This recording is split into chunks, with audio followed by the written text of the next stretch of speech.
Let us just close our eyes before we start with the word. Father, we pray now that you will take this word, that you will make this word living for us. We pray, Holy Spirit, that you will open our eyes and our ears, spiritual eyes and spiritual ears and spiritual mind, that we can understand what you want to share with us this morning out of your word. And we thank you for that, Lord. We cancel out every noise from the outside now. Anything that tries and occupies our mind, we lay it aside, and we want to focus this morning on your word. In Jesus' name I pray. Amen. Now we're busy with a series called From Promise to Power, which leads to the outpouring of the Holy Spirit, which happened to the apostles at Pentecost, and that promise of the power of the Holy Spirit that Father has promised through Jesus. Now, just a recap quickly on the last 2 weeks. The week before last, we spoke about this power in the wait and what we should do in the waiting period while we wait, and how the apostles were assembled together in the upper room, and they were seeking and praying and seeking the Lord's face, and they were all in one accord together. They were praying in prayer and supplication, the word says, and they were united in the upper room. And then we also said that in the waiting period, we should prepare ourselves for this power, for the release of this power, which is the Holy Spirit. Then last week, we empowered to witness, and we spoke about the power, the dunamis. And we said that the dunamis power of God is the power that lives in us. It's the same power that resurrected Jesus from the dead. That same power is living in you and I. And that's the power that we need to tap into when we witness. And the purpose, we said, is to witness. And then we spoke about the process of witnessing, and we ask ourselves the question, if the Word of God says in Acts 1 verse 8, but you'll receive power when the Holy Spirit comes over you, and you'll be my witnesses in Jerusalem and Judea and Samaria and unto the ends of the earth. And we said to each other, what is your Jerusalem? What is your Judea? What's your Samaria? Maybe yours is your family, your workspace, your school, or wherever it is.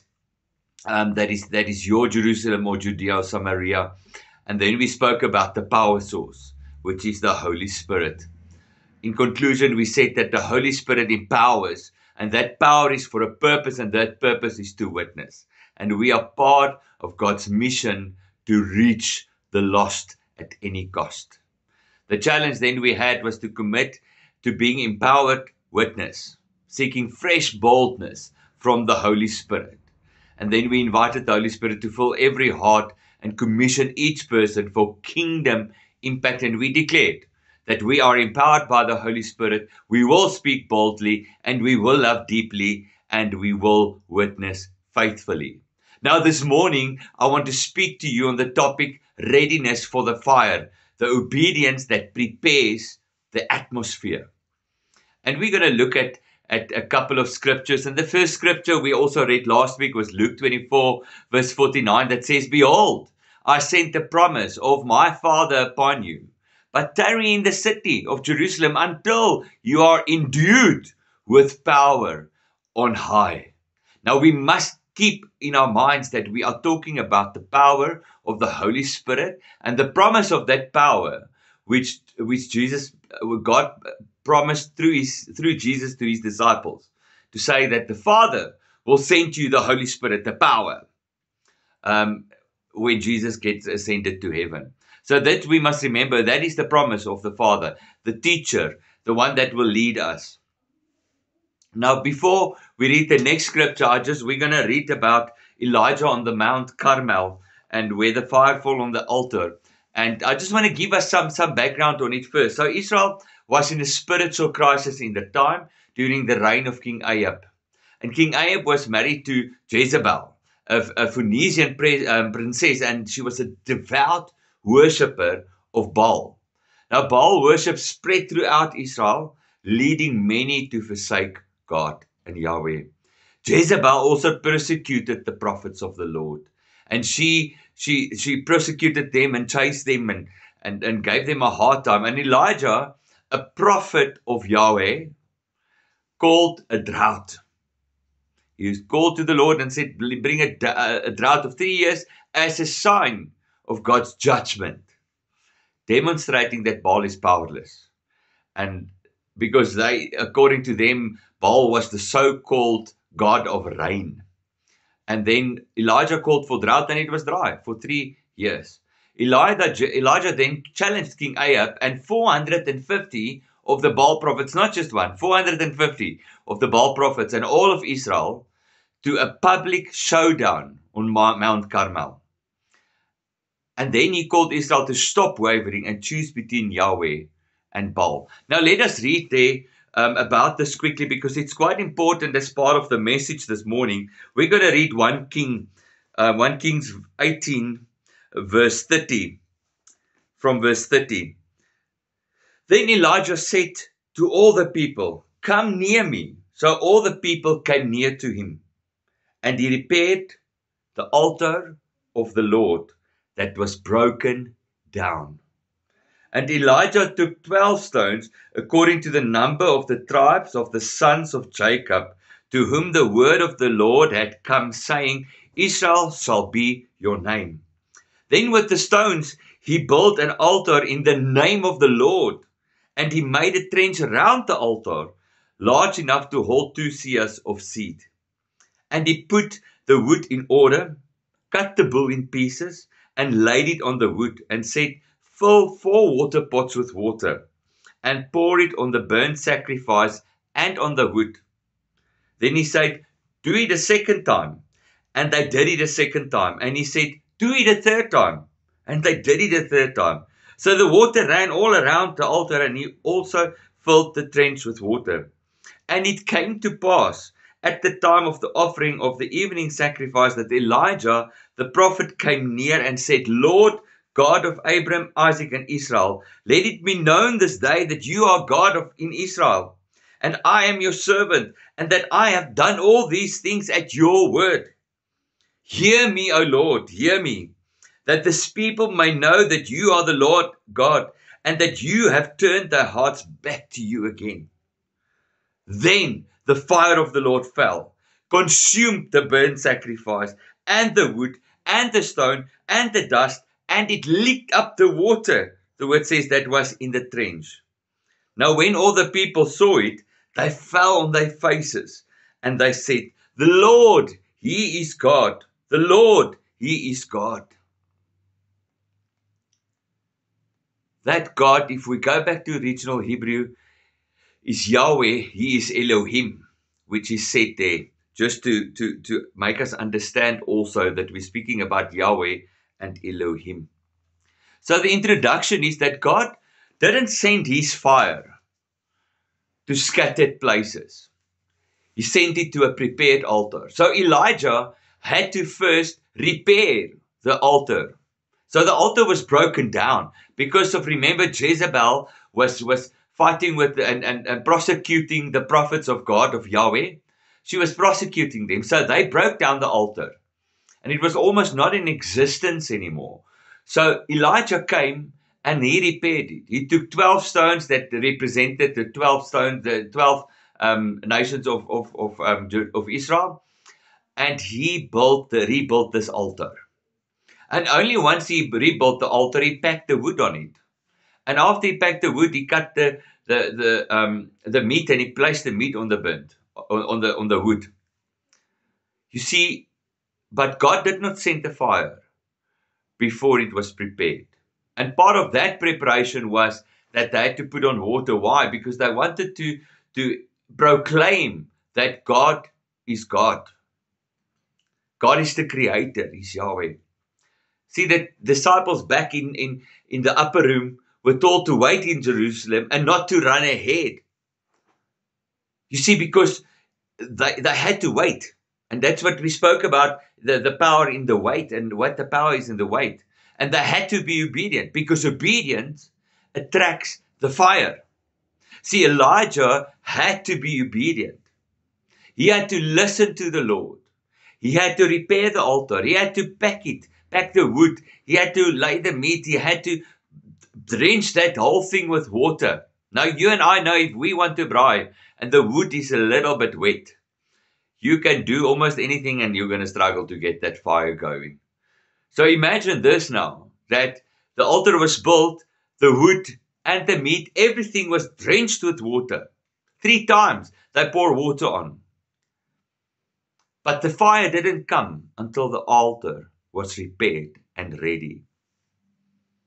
And how amazing is it that when the fire came, on that altar, and the fire of God came down on that, it didn't just consume the meat and the wood, it consumed the stones and the dust, and it even licked up the water. And how magnificent is God. And on that showdown, I would have imagined what those people would have said, wow, sorry, Lord. And they fell on their faces because they knew that God is God of Abraham and Isaac. You see, the first point I want to talk about this morning, that obedience builds the altar. You see, we need to recognize the altar as areas in our spiritual life. Because you see, when we go back to the Old Testament and we looked at the altar, they had to bring a sacrifice when they did sin, and they had to ask forgiveness. They had to sacrifice something. When they worshiped, they were sacrificing something. When they prayed, they were sacrificing something. So those things are altars in our lives. And we're going to look at it a bit later now about how do we repair each of those and what are some of those areas. Luke 24 verse 49 again. Remember, we're speaking about obedience that builds the altar. The Lord said, stay in the city until you are clothed with power. They had to be obedient before the power came. They couldn't leave and then come back and leave. They had to stay there until the power came. 1 Kings 18 verse 30 to 32, Elijah repaired the altar of the Lord. He had to be obedient. He had to listen to God. So imagine now it's me and you today, and the Lord says to us, listen, call 450 world leaders and you, and we're going to do a showdown. How's your faith? And how will you be obedient? But Elijah was obedient. Why? Because he was connected with God. And he was called by God. See, the obedience is not glamorous, but it's foundational. It's not a glamorous thing to be in ministry or to do the work of the Lord, because the glory doesn't belong to you, it belongs to God. So the obedience is foundational. Before fire falls, the altar must be rebuilt. Broken places that maybe in your and my life. Remember I said they built an altar and they sacrificed something in worship, as prayer. When they prayed, as they confessed their sins, they had to offer different kind of things. Now before the fire can fall here in today and on this time, there's places that's broken in our lives that we need to rebuild. Places like prayer, the reading of the word, surrender, trust, worshiping God. Those altars that's broken maybe needs to be repaired, and that's what God wants to talk to us this morning. You see, Elijah didn't call down the fire until everything was set. The altar, the wood, the offering, and the water. So what I want to say is that in this next couple of weeks till Pentecost, God wants us to put certain things in order. He wants us to be obedient. He wants us to fix our prayer life, our worship life, our reading of the word, our surrender. He wants us to fix that before he can promise and send the power, because we have to be obedient to what he wants us to do. So the question on point 1 is, what altar is God asking you this morning to repair?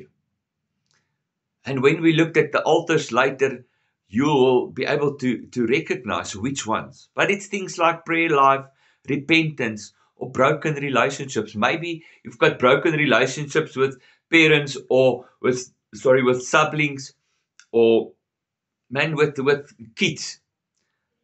And what are the things that God is calling you this morning to repair? What are the broken altars that you need to be obedient to repair? See, obedience, the second point is that obedience creates unity and focus. Acts 1 verse 14 says, they all joined together constantly in prayer. In 1 Kings 18 we read, answered me, Lord, so these people will know you are God. See, we need to be in unity, and 2 weeks ago we spoke on this, and we spoke and said that in the wait we must build unity, and we even sang afterwards, bind us together, Lord, bind us together with cords that cannot be broken. And that's what must happen. We must unite, and we need to stand in unity. I spoke to someone in the week where we just said that there's so much happening in our town and surrounding that we need to stand together in prayer. And that's why I've been calling on pastors and dominees and predikante to come together so we can stand together and we can unite as children of God. We can unite as the body of Christ. We are one body. Not 5 bodies, we're one body, with Jesus being the head. You see, the upper room wasn't just full.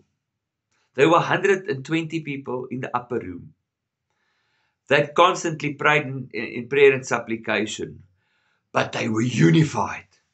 They were one body, believing in one God, one baptism, one Spirit. That's what they were one. They were together. See, Elijah's cry wasn't about personal glory. It was to turn hearts back to God. You see, so obedience, as we said, creates unity in believers and focus. And we need to get to a point we focus, because us as a church are called to turn hearts back to God. We are called to win the lost at any cost. We are called for that. It's part of Matthew 28 verse 19 that says, go and make disciples of all nations and baptize them in the name of the Father, the Son, and the Holy Spirit. It's a mandate that you and I are called for, and we can't run away from it. And that's why we spoke last week about witnessing. We can't, as children of God, just decide that it's not for me to make disciples, because it's all of our mandate to make disciples, to win the lost at all cost. And I say again, there's this old Afrikaans, hallelujah, that said, moet ek gaan met leë hande, moet ek so my Heer ontmoet, nie een siel gelei na Jesus nie, niks te offer aan sy voet. Family, is that what we want when we pass, when we die, and when our time is finished on this earth, and we go and stand in front of God's throne? How many souls are we going to have? How many people did we lead to Jesus? Do we even know how to help someone accept Jesus into their lives? That is what Jesus calls the church to do. We must be there for the lost. We need to help people accept Jesus into their lives. Why? So that Jesus can heal them, deliver them, sanctify them, and they can form part of the body of Christ. You see, discipleship is about outreach. It's about reaching the lost. It's about speaking to people about Jesus wherever I go. Elijah's cry wasn't about personal glory. It was about turning hearts back to God. And I feel it laid on my heart heavy that we need to get this. And we need to understand that God is calling us, and a mandate. We are mandated to win the lost at any cost. You see, revival doesn't begin with crowds. It begins with hearts aligned in obedience and focus. God can only send revival in this church if our hearts are aligned, our focus are aligned on kingdom, and we are aligned with the rest of the body of Christ, with His vision. And His vision is to see all the lost saved. It's God's heart to get all the lost into the kingdom. It's God's heart to win the lost at any cost. See, think of a little laser that's just a light until it's focused. Then it can cut through steel. See, if we, as a body of Christ with other children of God, unite in focus, and we stand together, and we pray together, and we align with God's purpose and plan for us as the church, what we mandated to do, that will bring unity and focus. Obedience brings focus. If we listen and we obedient to this call, And this mandate that's on our lives brings focus. So the question on point 2, obedience creates unity and focus. What areas do you need to bring into alignment with God's plan for your life? And what focus must you have? We said what areas must be repaired, and then what must be aligned to God's plan for your life. You see, God say in His word, "For I know the plans I have for you," says the Lord. Plans to prosper you, not harm you. Plans for a future and a hope. See, we need to align. And we need to get to a point where we put aside our own understanding and our own thinking process, and we need to align with God's plan and God's purpose for you and I and this church and the body of Christ in totality. We need to align and get unity and focus. Acts 2 verse 1 to 4, I want to read for us. When the day of Pentecost had fully come, they were all in one accord in one place. And suddenly there came a sound from heaven as of a rushing mighty wind, and it filled the whole house where they were sitting. Then there appeared to them divided tongues as of fire, and one sat upon each of them. And they were filled with the Holy Spirit and began to speak with other tongues as the Spirit gave them utterance. See, obedience positions you and I for the fire.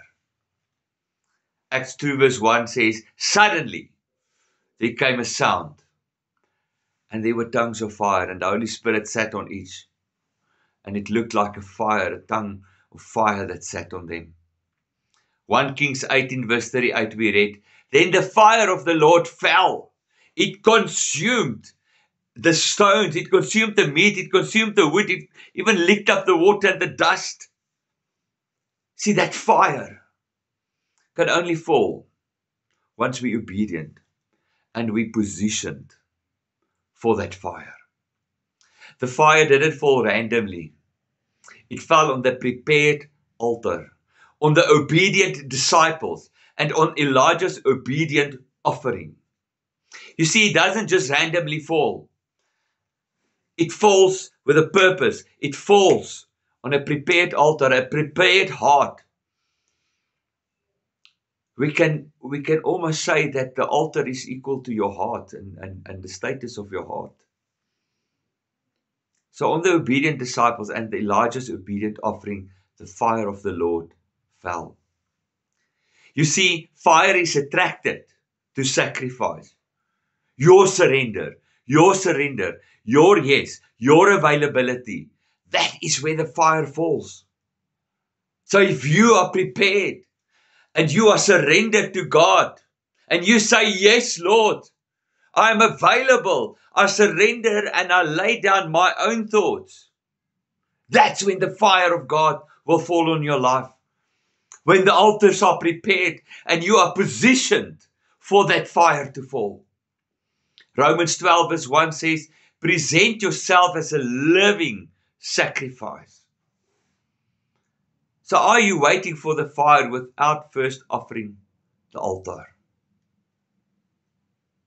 See, we need to make sure that we prepare and repair our altars. Again, Acts 2 verse 1 says, suddenly there came a sound and tongues of fire. 1 Kings 18:38, then the fire of the Lord fell. The fire didn't fall randomly. It fell on the prepared altar. So how do you and I rebuild the altars in my life? Elijah repaired the altar of the Lord, which had been torn down. Because the fire could fall, the altar had to be restored before the fire could fall. So in our lives, the altar represents the places where we meet God. Remember I said, they offered for prayer, they offered, and we have a new covenant now because Jesus became the offer. But the spaces where you and I meet God, that obedience, that sacrifice, that surrender, that worship, that prayer life, that worshiping of God, praising of God in spirit and in truth, those are the areas and the altars that needs to be repaired. See, many times those altars fall into neglect and ruin due to our busyness or due to sin, distraction, or disappointments. See, we need to get those altars repaired before the fire can come, before the power of God can come and the Holy Spirit can be poured out upon us. But God's fire still falls on altars. Still today, on prepared lives, in prepared heart, God will release His fire. That dunamis power will be released over you if your altar and your heart is prepared and ready for that fire. And that fire can fall on you. And we sang last week that song, God's got an army marching through the land. Deliverance is thy song and healing in thy hands. You see, if we prepared and the fire fall, we've got healing in our hands. Deliverance is our song. Salvation is our aim. You see, we need to win the lost at all cost. But we need to first rebuild the altars in our life. We're going to look at 6 altars, and the first altar is the altar of prayer. Maybe one strong. You've been praying. You've had, if I look at that War Room movie, you maybe had things on your closet wall. You had things on the wall, prayers that you have for different family members, but you've gone cold. Rebuilding it means that you need to return to it daily, honestly, and intimate time with God. Matthew 6 verse 6 instructs us that says, go into your room, close the door, and pray to your Father. You see, we need to repair that altar of prayer. We need to work on our daily prayer life. We need to work on praying together with our families, with our husbands, with our wives, with our friends. We need to pray together. When we get together, when we go on house visit, we pray. When we go on a braai, we pray and we thank the Lord for family and friends. We need to rebuild the altar of prayer. We need to have an active prayer life with God. The second altar is the altar of the Word of God. Maybe you've been lately feeling that the Word is just not opening for you. But you need to recommit to loving and feeding on God's Word again. Not just for knowledge, but for transformation. Because you see, the more you read the Word of God, the more the Word of God will transform your life and bring your life into alignment with what God has for you. The more you read and study God's Word, the more you get aligned to God's Word.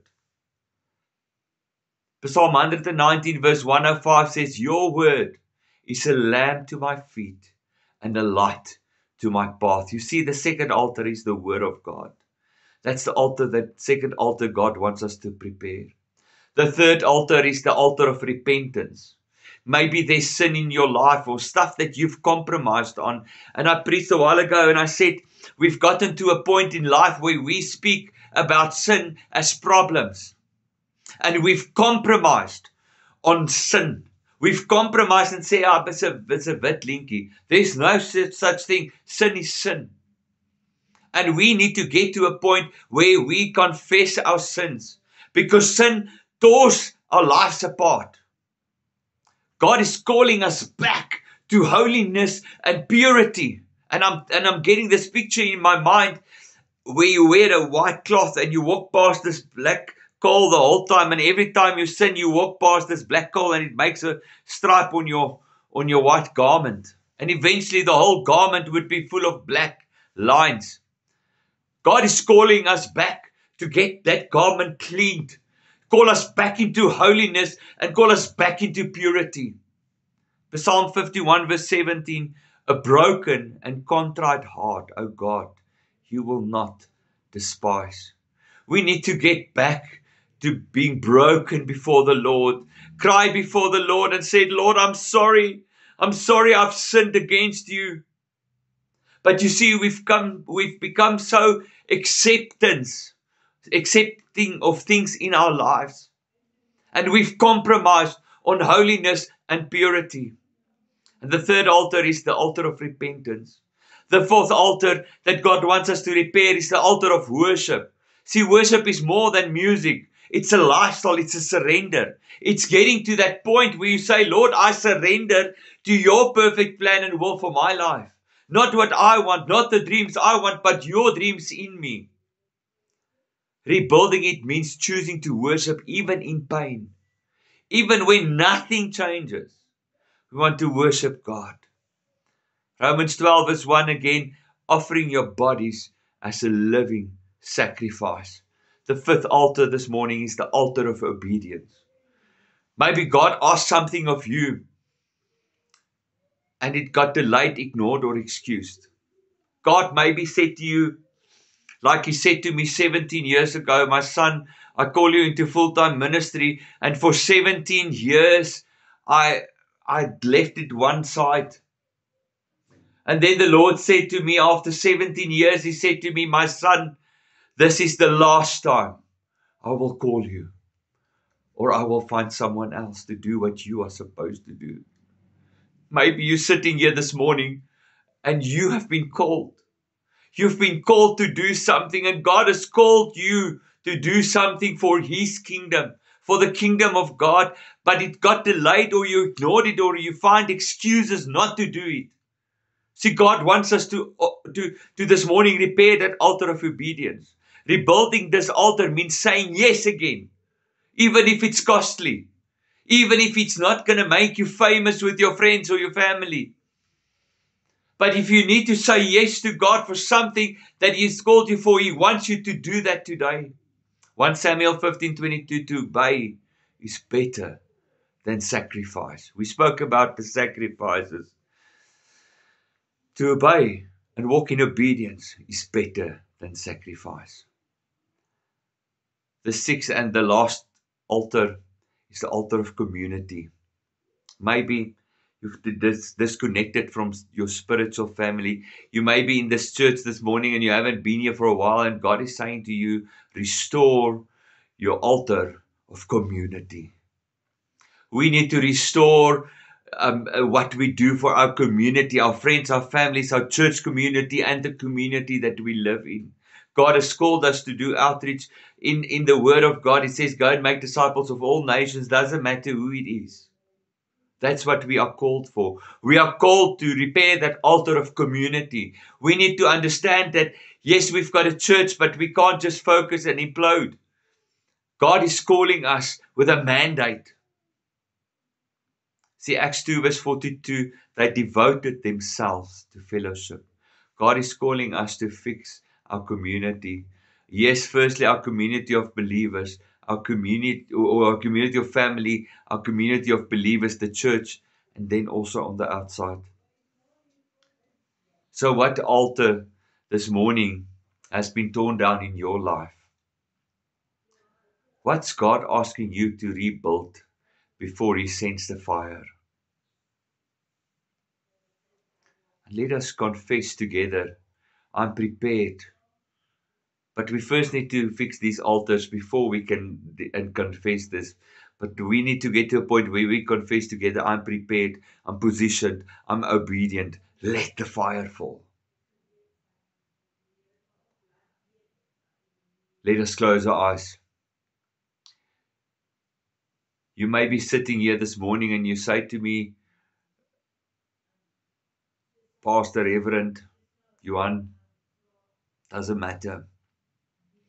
I've never met the Lord. And I want you to reach out to me in the week so that I can help you. If you've never had that moment where you accept Jesus into your life as your personal Lord and Savior, please reach out to me in this week. Please come and see one of the elders, Andy, or someone. Please come and see someone, because we need to make sure that we know the Lord as our Lord and Savior. You may be sitting here this morning saying to me, the Lord has called me for something, but I haven't been obedient. You may be sitting here, you've gone cold, you've gone lukewarm, and you need to step and fix those altars. And what altar this morning is to be prepared. We want to bless you with a song. after I prayed. We're going to bless you with a song. And I want us to keep our eyes closed as we listen to this anointed item. Father, I come to you now in the mighty name of Jesus. I want to thank you, Lord, that you are calling us to repair the altars in our lives. You are calling us to relationship with you in our prayer lives. You are calling us back to read the word of God, to read your word, to let the word transform us. Lord, you are calling us into obedience. Lord, you are calling us to unity and focus. You are calling us to surrender. And Lord, I pray this morning that this word will become living in us. And as we sing now, Lord, we are the ones called by your name. We humble ourselves now as we pray, renouncing every sin and wicked way. And we want to renounce every sin and wicked way this morning. We want to lift our voice, seek your face, and sing. Lord, send the rain. Pour out your spirit. Let the fire fall. Heal us one and all. Fall afresh on me.